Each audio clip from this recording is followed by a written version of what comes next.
Hello and welcome to Simblified, a show that, despite the best efforts of artificial intelligence, is doggedly created by human beings. The reason for this is that Simplified doesn't have any intelligence as such to speak of, hence it cannot be artificialized. That's right, we have beaten the machines at their own game. This might remind you of the time that your smarty pants friend claimed that he would never lose a cricket match because he never played a game in the first place. Fair enough. Joining me on the show today are two paragons of intelligence, and by that I mean there should be a lot of footwear headed their way, especially of the third slipper variety, and that's an inside joke for those of you who know. First up, it's the man who puts the I in AI. It's Tony Sebastian. Hi, Tony. You haven't spoken of my cricket exploits. Sachin Tendulkar and me together have 100 centuries. So, Wow, that's 100 centuries and what?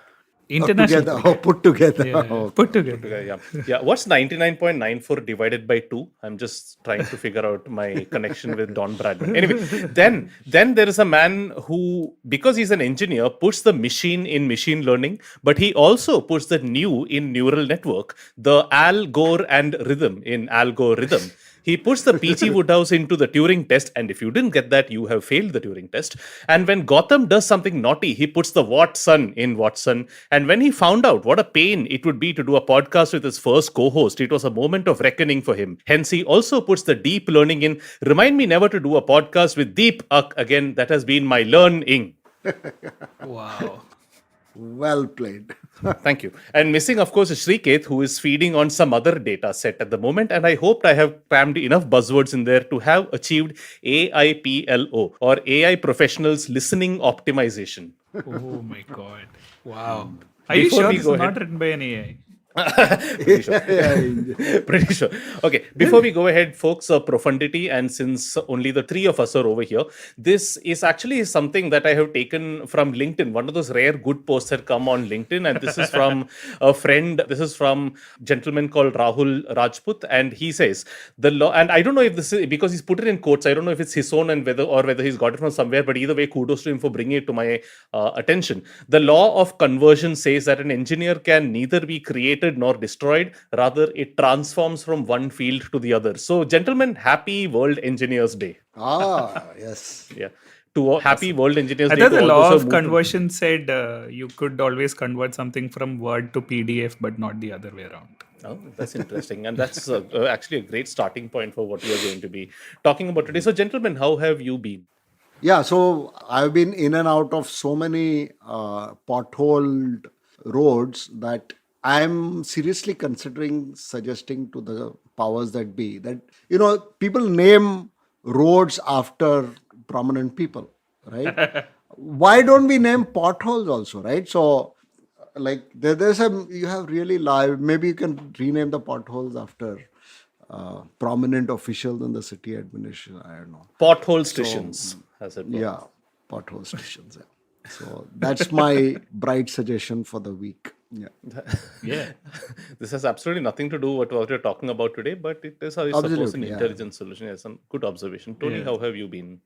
All good, man. I mean, but speaking of potholes, if you haven't seen this Malayalam movie called Sumi or Nathan Kesukodu on Hotstar, go watch it. It also mentions potholes. Not too many plot holes in it, which is probably what happens when AI creates a story, or no? I don't know. Tell us. And that's also why we are having trouble scoring weed these days, because in the supply chain of marijuana, there are potholes. The pot thickens. Okay. Actually, it doesn't. It's actually thin. And I should not display too much intelligence about this particular topic. Let's move on and talk about what we actually wanted to. So this is something that we have wanted to discuss for a very long time. This is on AI-generated art. Gentlemen, on your Twitter timelines, Instagram timelines over the last few months, you must have seen weird pieces of art being generated, and people would have done hashtags like dall-e 2 and Midjourney and all that. So I just thought today we would talk about that a little bit. Just thought I'd start by asking you guys what you know about this so far. Have you seen any interesting things? Do you know anyone who's actually doing these kind of things? Yeah, sounds fascinating. No, I mean, I think I'm not sure if it's the same thing. Basically, there was one place where you could put in prompts and it would create something. Like if you said, I don't know, Chuck playing cricket. I mean, a little bit more famous personality than Chuck. Maybe Rafael Nadal playing cricket. They would create something that vaguely looked like Rafael Nadal playing cricket, for instance, right? Yeah, it was pretty cool actually. Like you can input words and it comes out as pictures. Yeah, that's pretty much what AI generated art is. So I thought that was a fascinating topic for simplification because there's a tech aspect to it, and of course, there is a more cultural aspect to it as well. And we have spoken earlier on the show about whatever the creator economy, the changing forms of nature, and all that. I wonder if you can get these things to generate blank pictures. Like if you say politician telling the truth, so that'll be on completely. Oh, so your question is a larger one. Like, can these tools detect satire? Yeah. It's like that Indian Express did that editorial in 1975, no, during the emergency. There was a blank editorial. Blank. I don't think, I don't think dall-e would be able to do that just yet. I don't think it has reached that level of comprehension. But anyway, I thought we'd look at that a little bit. This might end up being a 2-part episode because there is so much to discuss. Just the tech aspect alone could cover one episode. So it's likely what we will do. It's kind of fascinating because all this development has happened in an extremely short period of time. Back in 2015, and this is just like 7 years ago, there was the technology of the time was just automatic image captioning, which is suppose you had a picture of, say, Rafael Nadal playing cricket. Then AI at the time could read that and say, here is Rafael Nadal playing tennis or some equivalent of that. So that was the technology at the time. So researchers wondered whether they could kind of like do the reverse. Suppose we give AI model, suppose we give it text, can it actually generate images? And the interesting thing over here is that it generates new images rather than retrieving new images. Like you can go to Google Images and you can search for like whatever. You can search for cat playing heavy metal guitar, and chances are you might not find that at all. So if you search for just cat, you might find lots of pictures of cats that are already taken by somebody or created by somebody. But what these tools do is basically actually searches from an index, right? Yeah, searches from an index is Google Images. But what dall-e 2 and all the other guys do, all its other contemporaries do, is they actually create new art. And I think that's the fascinating. There's a site somewhere which has this person does not exist.com or something, which actually shows a gallery of faces, very realistic faces of people who don't actually exist. It's kind of fascinating. And that's what AI has actually done this time. I've used the word fascinating 5 times already, and I think that's a quota. I'll need another word. That's fascinating. Yeah, that's fascinating. Yeah. And in 2016, so researchers tried to do the reverse and they succeeded, but the images were pretty small. Like they were very blurry and they were quite small. But then it started off somewhere, right? Like the first email or the first message that was ever sent over the internet was just HE from HELLO. And today, look, 3 intelligent folks like us can do high def video communication, sending our thoughts and wisdom across the universe. So tech has come from HE to HD. Thank goodness you didn't say from HE to HELL, and that's basically what Simplified was. Thankfully you went there. Oh, so the technology, and in the case of the Queen, HE to late HE. Or actually that's HM, isn't it? It's not HE, sorry. That's okay. That awkward moment of silence, we weren't quite sure if we offended anyone or something, or it's okay. Yeah, but HE is also applicable because helium is a noble gas, no? So well done. How long have you been saving that, Tony? Actually, no. It's just AI at this point. Well done. Okay, so AI has actually been used to create art for a while now. There's a German painter called Mario Klingemann who created and sold some portraits that he made using AI. Now, the interesting thing about this is that he had trained his AI model. We did those 2 episodes on AI, right? With the people who actually know what AI is. Any AI model trains itself on a set of data, and these models are pretty much the same as well. They train on a set of images and then they do all their magic after that. So Mario's models, they trained themselves on certain types of faces and then they were able to create new faces after that. And he actually sold those for 6-figure dollar sum amounts, which was pretty big. This went up a notch. I think the buyers could use a little bit of AI there. Yeah. No, that's sure, probably. So cultural implications we'll discuss in a while. So in 2021, there was this company called OpenAI, which is again one of Elon Musk's many companies, or at least he's one of the co-founders. They announced something called dall-e, which is a tribute to Salvador Dali and a play on Wall-E, the character. And this was capable of producing reasonably good images out of a text prompt. Like Tony said, you go to the dall-e website, you enter a prompt like Rafael Nadal playing cricket, and you have a reasonably decent image that came out of it. This was open only to a few people, artists and tech reviewers and all that, and slowly it started expanding. And earlier this year, just about a few months back, the same company announced a far better version called dall-e 2, which is way more powerful. Now this is way more powerful in many ways. It can create an image out of almost anything, and when I say anything, it can be any object in any setting. But what is more interesting is that it can be in any particular situation, era, in the style of somebody, like Rafael Nadal playing cricket in the style of a Picasso painting, for instance, is something that dall-e could possibly use, possibly do. Or you can use it to create very, very specific situations like this. In fact, the longer the list that you give it, the more specific you make it, the more impressive dall-e ends up being. So it's a model that is very good at synthesizing a long list of concepts and coming out with something unique. The way dall-e works is that you can sign up on the dall-e site. Now it's open for purchase as well. Just enter a text prompt, and a few minutes later you get an image. I think there's something like 20 free images or something you can create, and then after that you need to pay for it. The same model or the same concept has been used by other companies. Like Midjourney is one of the most popular ones right now, and it's probably the easiest to get started with. You just need to go to a Discord server and type /imagine and absolutely anything. So in research for this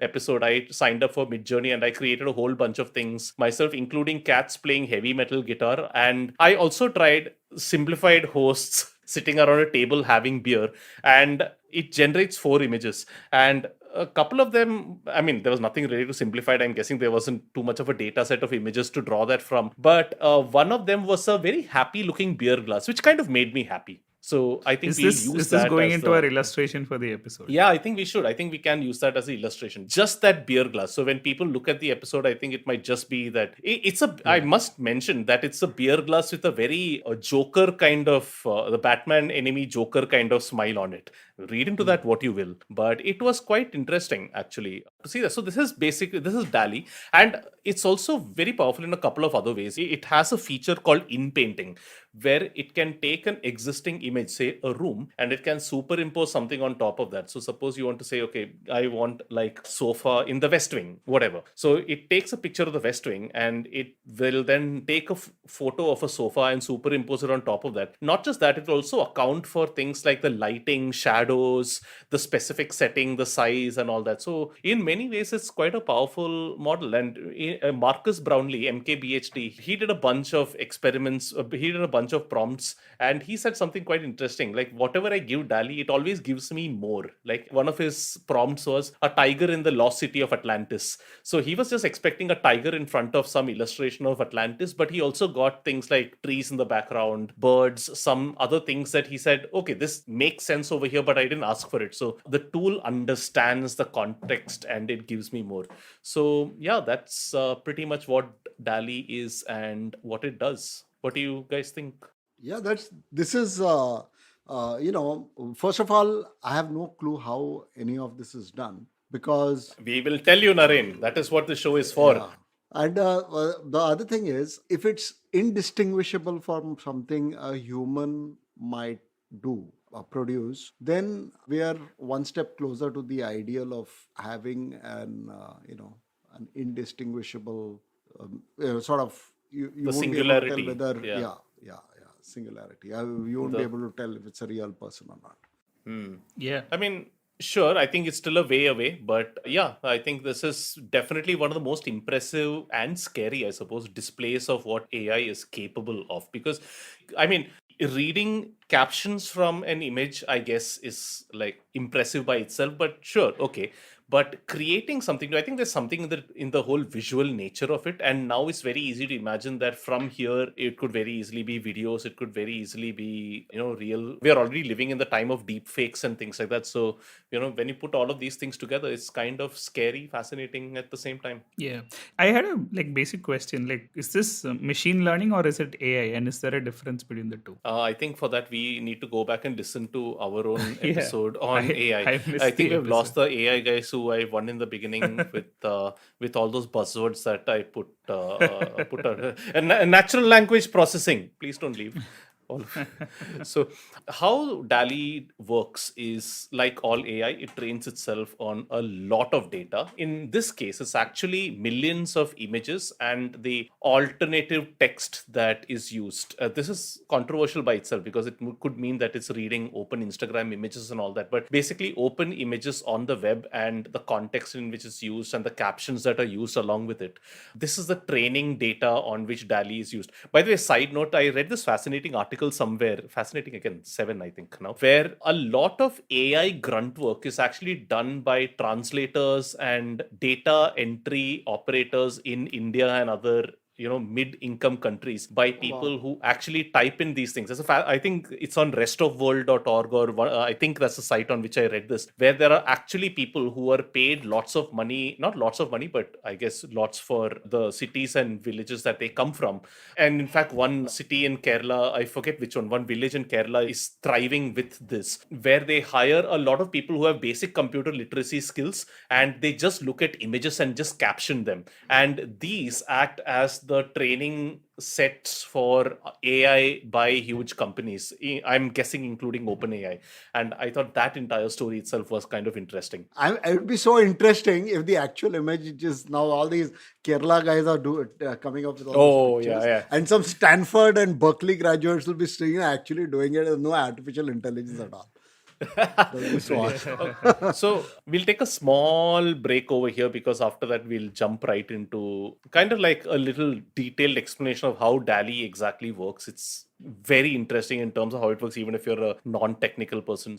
Yeah, before that, I just wanted to tell you about, so back in the late 1800s, turn of the century, someone came up with this chess playing machine. Okay. There was a machine with levers and things like that, which actually make moves and which was strong enough to beat most people. And it used to go on tour and it was like, it was a huge hit till somebody When was this? figured out around 1890 or something like that. Really. 1890? Yeah. Before computers. And way before computers. And they figured out that, there was a little compartment inside where a chess playing midget, a midget who was like master level chess player, would actually see and, by a system of, mirrors would see the moves being played and then actually pull some strings and make moves.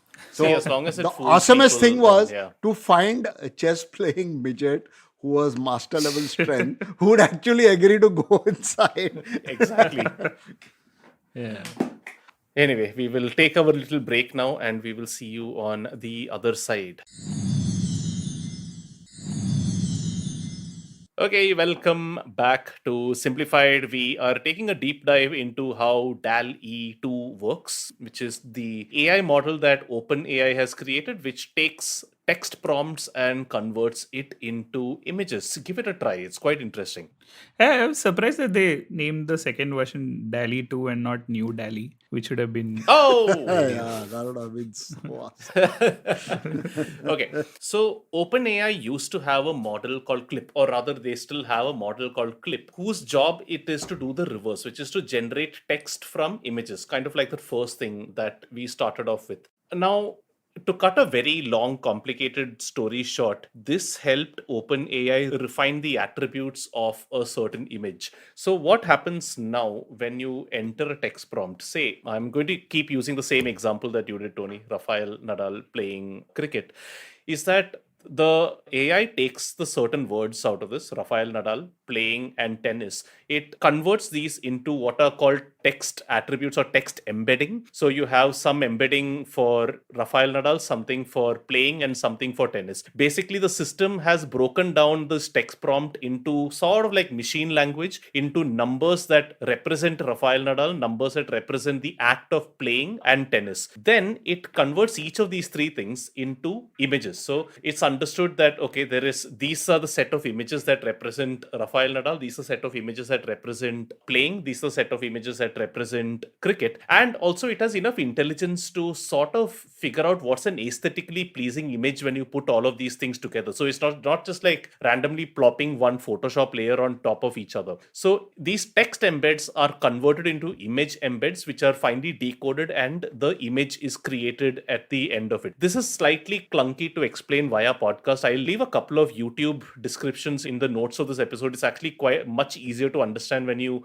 see it as a process happening. But to me, what's interesting in this whole thing is how text and images both have attributes that are attached to them, and is then just a matter of the model matching them. So it's kind of like the example that a Vox video showed was, if you're comparing a balloon and a banana, right? I mean, to any human, it's quite obvious what the difference is. But if you were to use a attribute, or if you were to use a dimension like yellowness, right? So a banana is going to be on one end and the balloon is going to be on the other end. But what if there is a yellow balloon also? Then the model will realize, okay, you probably need a second attribute like, say, roundness, right? So then the balloon is different from the banana on that dimension. Then you can think of another situation where the banana could actually be round as well. Banana shaped balloon. Yeah, or something like that, or a non-round balloon. So which now you need another dimension, which could be like shininess or poppability or whatever the case may be. So what ends up happening is the machine, and nobody really knows how these models really work, is the AI just keeps creating hundreds and hundreds of dimensions for each image or each item, right? So let me try and simplify things by taking dall-e to its obvious logical conclusion, which is a machine that would make human beings based on prompts. So suppose I wanted my own Tony Sebastian, but one who is also a progressive metal fan, right? Something that I think is the only imperfection that you have, the fact that you are not one. So it would take, my machine would then... What is he not? Is he not a fan? Is he not a... Yeah, all attributes need to be defined. Or is he not progressive? Yeah, correct. Oh, wow. Okay, you found out. Okay, I'll just send that across to the researchers I'm working with. I'm the only progressive meta fan though. Progressive of the company. Yeah. Incredible. Anyway, so this machine would ostensibly take the existing attributes of Tony, or the existing dimensions of a Tony Sebastian, which is, he has a well-coiffed beard, he sets crosswords, he has a proclivity for Rafael Nadal, and he is a thought leader, and matches this with the attributes of your average progressive metal fan, which is he wears black tees, he won't listen to anything under 10 minutes long, and constantly wonders what time signature the mixie is operating in. So once you mix these two things together, it kind of perfects and creates, my ideal version of Tony Sebastian. Hopefully this simplifies things for you as well, but basically that's how dall-e works. It trains itself on a whole lot of data, and it is very good at matching images to text via a series of attributes, and it is very good at combining and sort of like putting two things together. Hope that made sense. For everything else, there is the YouTube video. Yeah, but it's fascinating, right? Like at one point you were using same AI to generate alt text from images, and now you've used that same alt text to create alternate images. That pretty much is it. So they've done a couple of interesting things within this as well. So there is something called upsampling that dall-e 2 uses, which is, it starts off with the same small image and then it becomes bigger and bigger. So basically you get a high-res image that is better. That's very interesting. Yeah, it's quite interesting, and some TVs also use that, if I'm not mistaken. It trains itself on something quite hardcore called a diffusion model. Again, I know there might be some AI experts who are listening and laughing at this, but diffusion is absolutely fascinating. It takes a good image and then it deliberately adds noise to it, and then it reaches an image that is super grainy, and then it tries to go backwards and reconstruct the original image. It does this hundreds of times till the model kind of can pretty much generate a really good image out of something that's super grainy. And when you do this across multiple attributes, multiple images, I'm guessing that's one damn hardened AI model. So yeah, DALL-E 2 is full of things like this. I have to tell you a similar thing about an engine, a chess playing engine called Alphago. So Alphago Yeah. was made by Google, Yeah. and so the engines that came before Alphago, they were Wait, programmed. AlphaGo is supposed to play Go, right? Yeah, so AlphaGo version 2, the first one one plays Go, the other one plays chess, right? Oh, okay. And I thought Go was harder to do than chess, or am I wrong? yeah, it's Yeah, so Go is harder. Yeah. I know chess, and I know the effect that I think it's just called Alpha. It's not called AlphaGo. It's just Alpha, whatever, Alpha engine. Yeah. And this is what happened, right? So earlier chess engines used to have rules called heuristics. So in chess, for example, piece development is a good thing. So you develop your pieces; they're out on key squares. Oh, And you PIEC. immobilize. Okay. Yeah. Like either chess It's or a- right, maybe it's a you game. you want it. There's The no king It's a doesn't game get of toppled. war where piece development Yeah. is good. Amazing. Yeah. And central control, and if there's an open file, you line up your rooks on an open file, you try to control an open file. If there are squares which pawns do not control, you try to things like this. And they program or they make an opening database, an opening book, and literally thousands and thousands or millions actually of standard opening moves are programmed, sort of loaded into the database, so that Yeah. the computer knows exactly which is the best move in a position. And then Yeah. there is also the brute force calculation. So it calculates, and after a few calculations, it can evaluate which position is better. This is what engines used to do, and they used to get incrementally better. What Alpha did was, it just played. It just they wrote the they told the Rules. told the algorithm what the rules were, and the machine played both the sides of the game with itself for millions and millions of game for a space of about 10 hours or something like that, at the speed of light, really fast. And it made up its own conclusions. So no Wow. heuristics, no nothing. And nothing was programmed. It figured it out for itself. And today, I mean, literally after that 10 hours, it could kick the pants out of any humans, of course, didn't stand a chance. Any other chess engine, any other Yeah. chess engine in the world was. Including our that's- 1890s midget. Yeah, including our 1890s. The widget versus the midget. Yeah, the widget was the widget. Yeah. So this is the power of AI, because it Yeah. has access to, and the internet has done that. It has given access to enormous, really, really enormous amounts of data. So it's Yeah. anybody's Yeah. guess how powerful that program is now.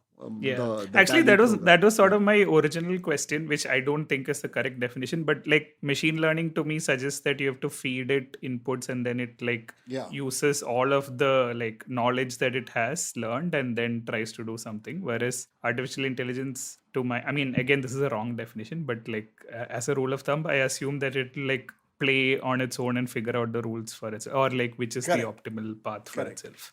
That's Yeah. basically a key difference. So a lot of AI would learn using machine learning, but there would be instances where it wouldn't even need machine learning to so extrapolate forward to But I'd imagine that there is some aspect of machine learning in everything, because a Yeah. bare machine needs to know what to connect, and as Chuck was saying, attributes and things like that you can only get. And then of course the intelligence of the Yeah. machine is it makes its own conclusions as to what attribute is what. You might put 100 pictures saying that this is happy, but you also put 100 pictures saying this is sad, and the machine might reclassify the happy and the sad Yeah. internally, because it's looking for some other attribute. Yeah. Yeah. In fact, one of the interesting use cases for DALL-E 2 could be making DALL-E 2 itself better by generating synthetic images. Like you might just create, like on Marcus Brownlee's video, something like, where else are you likely to find like a picture of an avocado shaped chair, for instance. So people might just come out with random images like this for the sole purpose of feeding back into the data set out of which AI models like this actually learn. So that might be an interesting thing by itself, which is to use DALL-E and the output of DALL-E to make it and its own models kind of better. There are still some things that AI generated art isn't very good at. One, it's not very good at generating images if you give it coherent text, strangely and weirdly enough. It's very good when you have it operates like an engineer pretty much. Like you give 5 or 6 different things, say I want this with this in this style, it does a great job. But if you a simple sentence, it may be difficult for it to make. In fact, one of the common places where DALL-E trips up is actually making signs, SIGNS. If you just say, put a sign saying Simblified is the greatest podcast in the world, it will screw that up. Maybe that's for the better, but maybe but it is just extra intelligent. But there are Twitter threads that show, okay, here I asked DALL-E to make a sign of this, and pretty much all of them are wrong. So it's quite interesting. Sometimes you get that wrong. If you ask for blue cube sitting on top of a red cube, for some inexplicable reason, sometimes you get the other way around as well. So sometimes it has problems with space, parsing space and all that, and also generation of very complicated images, like say Times Square or something like that. It doesn't do a very good job of that. That being said, this is something that generates images in about 10-15 seconds, and pretty much in any situation that you want, which is kind of interesting. And it's also novelty. Must mention that it's right now is just something that people who sign up on Discord for Midjourney or sign up for DALL-E 2 itself have access to. But I'm pretty sure some part of this technology will work its way into something that's more consumer facing. So the Google Pixel has something called the magic edit button or magic eraser button or something like that. So suppose you take a photo of a landscape and there's a person passing by. If you use the magic edit tool, you can remove that person out. And anyone who's used Photoshop also will be familiar with features like this. You can now imagine that this is taken to another level with a layer of creativity with tools like this. Suppose you actually take a nice image and say, hey, I want Metallica to be playing in this venue. You can actually then plop them in there. So I'm guessing playing in Gurgaon. Metallica. Oh wow! Wait! That is a burn that I did not expect from you of all people. But anyway, we will move on. Wow! By the way, here's a fun fact for all those who there'll be 3 people who are listening to this show. Naren, in case you don't know, Metallica was to play. I know. Yeah. You web buckets. Everyone web buckets. No, I didn't weep buckets because I anyway couldn't attend either show because I broke my foot at that time. So I was weeping buckets before then, and slight if I was weeping, it was very crocodile tears. That day would have been Metallica's 30th birthday if when they had played at Gurgaon. Exactly 30 years they started. Anyway, leaving that aside, since all AI trains itself on existing data set, including DALL-E 2, the creators of DALL-E, OpenAI, they're basically foreseen that this could be used in very nefarious ways. So they have tried their level best to restrict things by saying that they are not going to, the data set does not include adult activity or illegal content of any sort. In fact, a hilarious one was Marcus Brownlee. He had asked for a prompt of a teddy bear conducting a surgery on a grape in the style of a 90s cartoon. And it did a great job of generating that image, but instead of a knife, which a surgeon would use, he was using a pair of scissors. The reason being, DALL-E does not understand knife because that is illegal content or whatever the case may be. So it's kind of interesting. So, but actually all of these guys are very upfront about, see, this is at the end of the day, images that are being created out of a particular data set. We'll discuss more of this, I guess, in the next episode. But a lot of, like, if you search for nurse, you are going to get woman. If you search for CEO, you're going to get a white male guy. So these biases are still there purely because the data set is also kind of biased. So it's also, I suppose, a bid to try and get more diversity in terms of the data itself. And it also can't do specific names. So that's another limitation of, that's a deliberate limitation. So Tony, unfortunately, while we have been using the example of Rafael Nadal playing cricket, that actually won't be an image that can be generated. In terms of what OpenAI's mission is for this, well, they say the usual things like they want to democratize creativity and all that. And many people people also think that it's just a way to it acts as a proof of concept for AI itself, kind of like what Watson was back in the day. Yeah. There's this person who recently, I think last week, won an actual art competition Yeah. using Yes. Mid-Journey. By Mid-Journey, AI-generated correct. art, Yeah. no? In fact, I have the headline opened right over here. An AI-generated artwork state fair victory fuels arguments over what art is. And I think that's so interesting, right? And we'll talk more Yeah. about this, I suppose, in the next episode, because we've already been yammering on about this for 40 minutes. Yeah, what the implications of this and all that, I think we will do next time. But in a nutshell, I hope we've been able to convey what dall-e is, and importantly, how it works. Is just basically a whole bunch of attributes, a giant multi-dimensional Excel file, and lots of matching. So when you put into dall-e, saying, like an example that I saw in another video was a teddy bear on a skateboard in Times Square. It's taking multiple attributes of teddy bear, skateboard, Times Square, what a person riding a skateboard looks like, all of these things, what a nice image itself looks like, and passing it all together in the matter of 10 seconds to create 4 or 5 images. Another very interesting feature of dall-e 2, which I haven't spoken about, is once you generate these images, you can actually create variations on them. So if you don't like the way the teddy bear looks on the skateboard, you can actually ask the engine to change the angle up a little bit. That's also nice peek into how what algorithms deem important and what are sort of like the non-important or non-essential things in the background of the image. So all in all, very interesting technology, stirred up a lot of debate. We've spoken a lot about technology on this show over the last 7 odd years, and we've covered so much, but I haven't seen this much public chatter happening about, and curiosity and fear or whatever it is about a technology like this, maybe since the iPhone came out. So yeah, that's it's kind of interesting to look at this. But thankfully, it will not replace simplified hosts. AI can't do that. Yet. dall-e can't Yet. replace yet until they learn how to generate. There will be AI that can generate conversation. However, whether they can replicate the immeasurable banter that we have and the unpunctuality, the bad jokes, AI has a long way to go. Right. So stay safe, stay intelligent, and By listening to Simplified.